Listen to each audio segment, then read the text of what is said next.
महायुतीचे जर 200 आमदार नाही निवडून आले तर गावी शेती करायला जाईल। साहेब, तुमच्या कर्तृत्वानं महाराष्ट्रानं तुम्हाला असा कौल दिला की तुम्हाला शेती करायला जावं लागणार नाही, पण विरोधकांची मात्र महाराष्ट्रानं माती केली आणि 60 आमदार शिवसेनेचे आले आणि महायुतीचे 200 पेक्षा जास्त आले।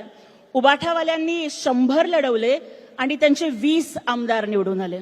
महाराष्ट्राची जनता किती हुशार आहे बघा। लढवले 100, आले 20, लोकांना माहितीये ते आहेत 420 म्हणून त्यांचे आमदार आले 20। साहेबांच्या नेतृत्वाखाली आपण लढवल्या 80 जागा, निवडून आले 60।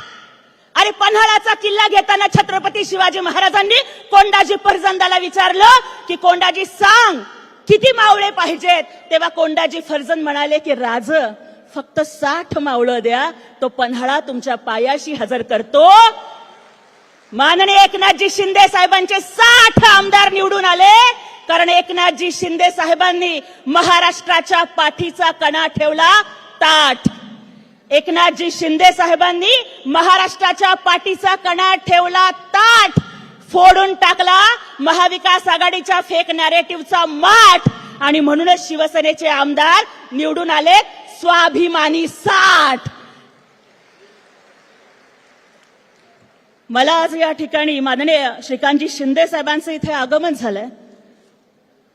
खरं तर मराठ्यांनी अटकेपार झेंडे लावले हे आपण नेहमी म्हणतो, पण शिवसेनेचे एक उच्च शिक्षित युवा, तरुण, तडफदार आणि अभ्यासू नेतृत्व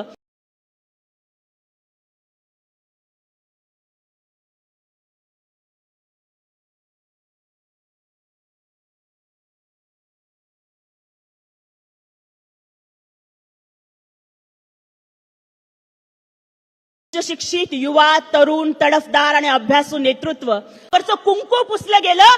त्यावेळेला मोदी साहेबांनी दौरा कॅन्सल केला, ते काश्मीरला गेले, अमित शहाजी गेले, एकनाथजी शिंदे साहेब तर एकटे नाही गेले, 5-5 विमानं घेऊन गेले आणि तिथं अडकलेल्या महाराष्ट्रातल्या सगळ्या लोकांना सुखरूप घेऊन आले। तिथल्या महिला म्हणत होत्या महाराष्ट्रातल्या की साहेब आम्हाला माहित होतं तुम्ही येणार, कारण आमचा लाडका भाऊ, सख्खा भाऊ येणार नाही पण लाडका भाऊ येणार ह्याची गॅरंटी होती। 5 विमानं घेऊन 550 पर्यटकांना महाराष्ट्रात सुखरूप परत आणेपर्यंत एकनाथजी शिंदे साहेबांनी सुखाचा श्वास घेतला नाही आणि त्यावेळेला महाराष्ट्रातला आज प्रत्येक माणसाला माहितीये की मी जगाच्या कानाकोपऱ्यात कुठेही असेल आणि माझ्यावरती कुठलंही संकट कोसळलं तर मी फक्त एका माणसाला फोन करू शकतो आणि एका फोनवर तो माणूस मला मदत करेल, त्या व्यक्तीचं नाव एकनाथजी शिंदे साहेब। पण ज्यावेळेला महाराष्ट्र तिथे संकटात होता, आया बहिणींच्या कपाळावरचं कुंकू पुसलं होतं, तेव्हा उबाठा तुम्ही कुठे होतात? अरे उबाठा, तुम्ही तर तुमच्या कुटुंबासमवेत लंडनला, युरोपला